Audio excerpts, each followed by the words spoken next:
troisième et dernière partie de Politicien, votre rendez-vous politique dont le numéro de ce jour est consacré au Sénégal. Nous l'avons vu dans la première partie de notre émission. Il y a au Sénégal un besoin, le besoin d'un scrutin apaisé. Ce défi, le Sénégal veut, en tout cas c'est l'appel lancé ici par les différents représentants des candidats. Le Sénégal veut relever le défi d'un scrutin apaisé. Nous avons vu dans la deuxième partie que la présidentielle est totalement ouverte. Mais que dire du bilan du président Macky Sall? On en parle après ce sujet de notre rédaction de Dakar, signée Mathilda Diaby.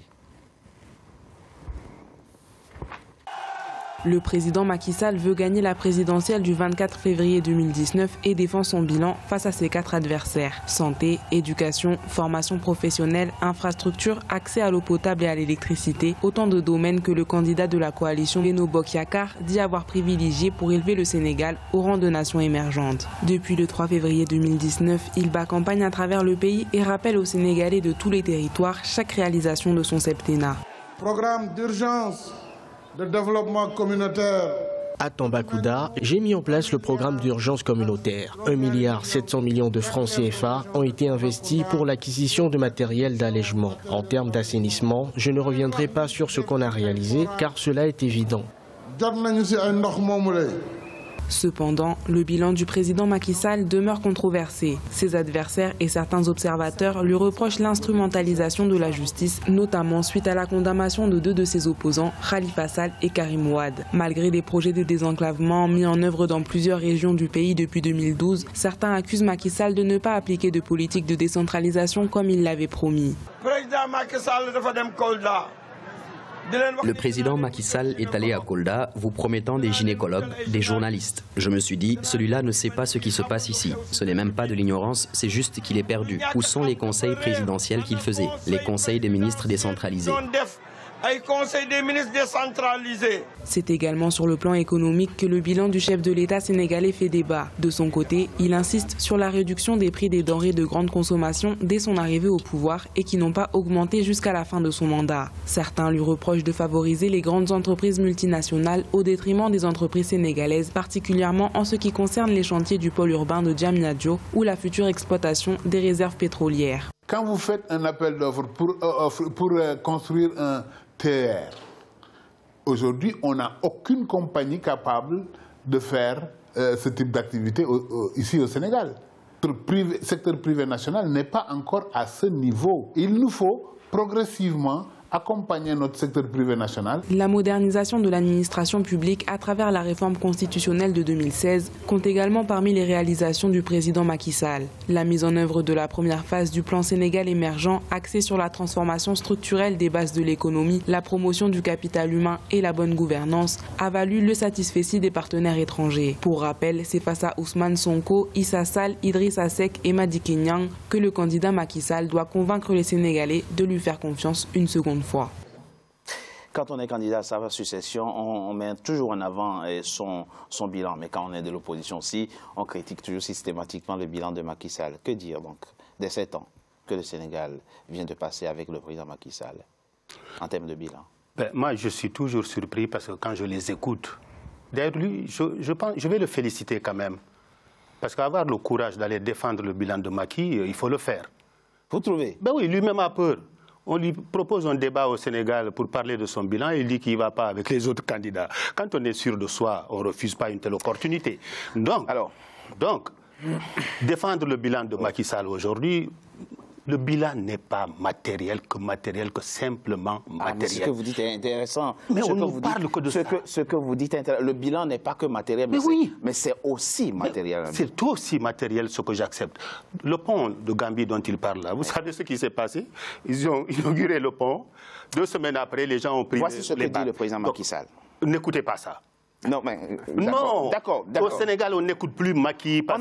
Les Sénégalais ont aujourd'hui un aéroport digne du Sénégal. On est d'accord? Mais ça, c'est pas lui. Hein. 25 000, il a terminé un travail. 2500 km de routes de construites. Une compagnie aérienne qui renaît de ses cendres. Ouais, qui a commencé, qui est arrêté. Le doublement de la production d'énergie, le pont dont vous avez parlé. Et le Sénégal est aujourd'hui le seul pays de la sous-région ouest-africaine à avoir un train régional express. À quel prix?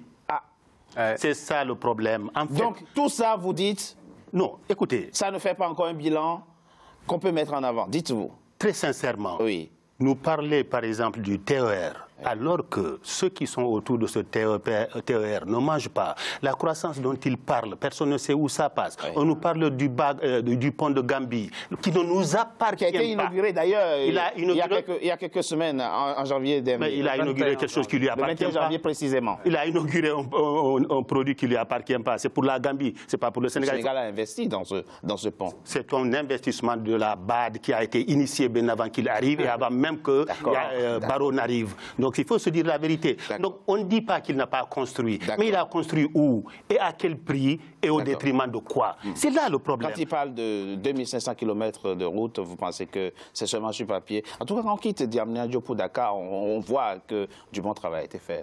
La route Diamniadio, mais les gens sont en train de se plaindre, d'ailleurs, même pour Touba, ils sont en train de se plaindre. Pourquoi? Parce que ça devient cher, il a diminué les prix, mais malheureusement, les capitaux, nous sommes en train de payer ces dettes-là jusqu'à 20 ans. C'est ça la vérité. C'est un point très, et là, c'est très important. Il nous a endettés. C'est un point très important que soulève Moustapha Dramé. Le Sénégal est aujourd'hui à un taux d'endettement de 60% de son PIB. Alors, et de ces 60%, 40% sont en dollars. Ça veut dire à chaque fois que la valeur de la devise va augmenter, la dette va gonfler. Mais ça aussi, c'est une réalité. Non, je ne peux pas vous laisser développer ces idées-là parce que je les recuse.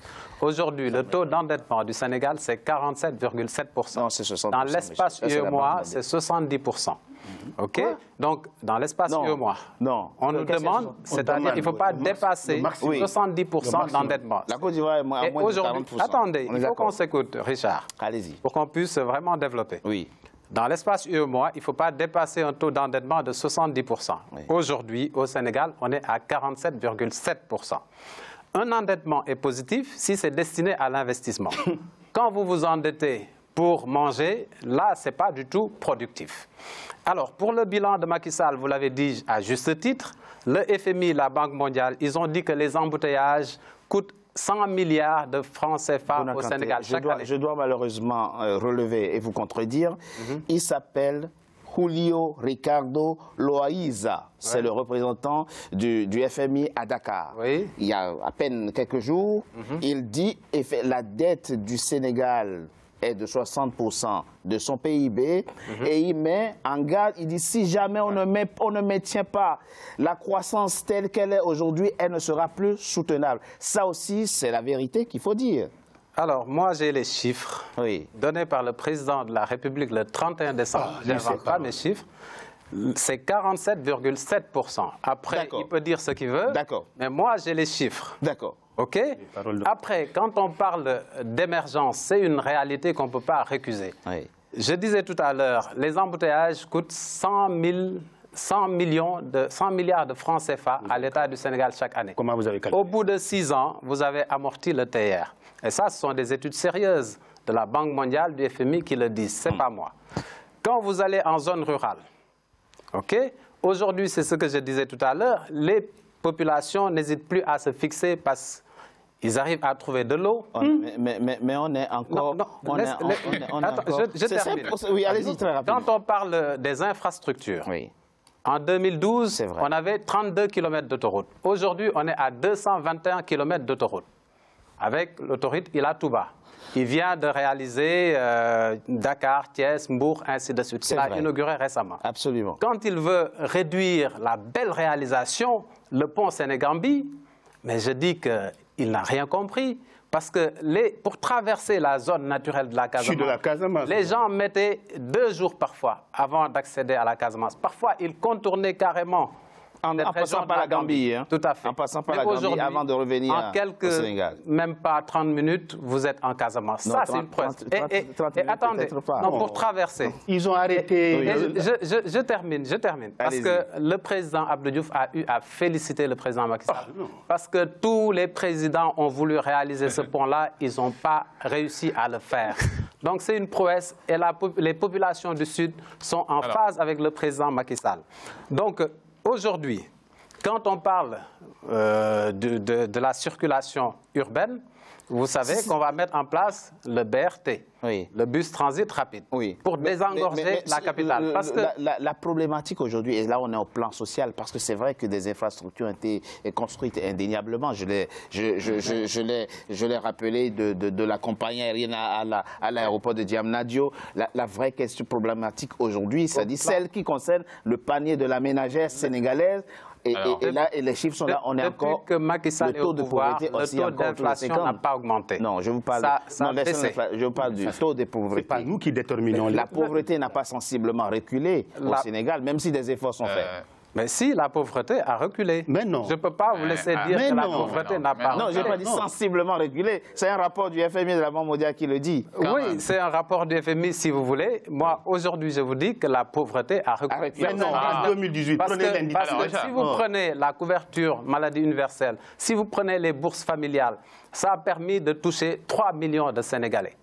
Okay? Chaque 3 mois, ils ont 25 000 francs CFA. Pour vous, c'est rien, mais pour nous, c'est une prouesse. C'est une prouesse. Alors, voilà. C'est ça la prouesse. Donc, absolument. Ça. Parce que on entend, hein, on entend. Voilà. Au niveau de l'énergie. Il se base effectivement sur l'investissement à long terme. Vous savez, les infrastructures, lorsqu'on les construit, l'impact n'est pas immédiat. C'est dans la durée que l'impact positif se fait. Mais Richard, peut-être. Je voudrais juste terminer. Oui, allez-y. Non, allez-y. Je voudrais juste terminer pour dire qu'en 2011, il y avait des émeutes et aujourd'hui, on a réglé la question de l'énergie. Il y avait 950 heures de coupure par an. Aujourd'hui, la production de l'énergie, la production de l'énergie a été doublée, effectivement. Au niveau du riz, on avait 500 000 tonnes. Aujourd'hui, on est à 1 100 000 tonnes. Excusez-moi, j'entends, M. Bonakanté, j'entends. Allez-y très rapidement. Voilà, le représentant de Issa Sall. Je vois un peu de contradiction dans les propos de Bouna. Allez-y très rapidement. Lorsqu'il dit que la FMI a étudié le plan Sénégal émergent en disant que les embouteillages peuvent être doublés et revenir récuser des chiffres qui ont été donnés par la FMI disant que la dette du Sénégal est passée par la FMI en passant à 60%. Pour moi, ça c'est ça c'est pas très bien en fait. Donc, on peut pas refuser des chiffres qui viennent de FMI et encore revenir pour dire que le FMI a fait un travail pour tout ce qui parle de l'embouteillage. Vous pensez, dans quel domaine précisément vous pensez que le président Macky Sall a échoué? Le président Macky Sall a fait des investissements sur tout ce qui est des trajets, etc. Mais à quel prix il a été fait? Non, mais c'est pas la question. Là, on nous parle... Voilà, je vais expliquer ça. Oui. Je vais expliquer, vous me laissez expliquer. Là, on parle de... Moi, à l'époque, j'étais élève, on parlait autant de Wade que pour un kilomètre de route, tout a été surfacturé. Et jusqu'à présent, on parle de ces surfacturations sur les routes. Et ça, c'est un problème. C'est un problème d'éthique, c'est un problème de personne. Dans quel Autre chose, par exemple, dans l'été, une émission qui a été faite par Pape Alé Niang révèle que pour chaque kilomètre de route qui a été fait pour 3 milliards, il y a eu une facturation qui va jusqu'à 6 milliards en fait. Donc ça, c'est problématique.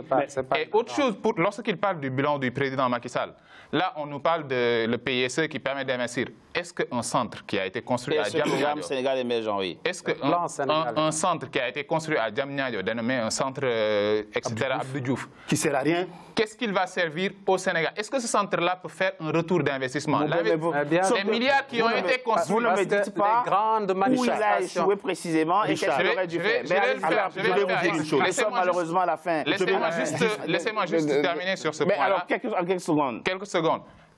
Un pays se gère sur des priorités. Oui. Et pour le moment, pour le Sénégal, la priorité reste l'éducation et la santé, qui sont les priorités au Sénégal. Les infrastructures ne sont pas Les infrastructures sont des priorités, mais lorsque vous créez des infrastructures et vous n'avez pas un bon système éducatif qui permet de former les élèves, on va être pragmatique.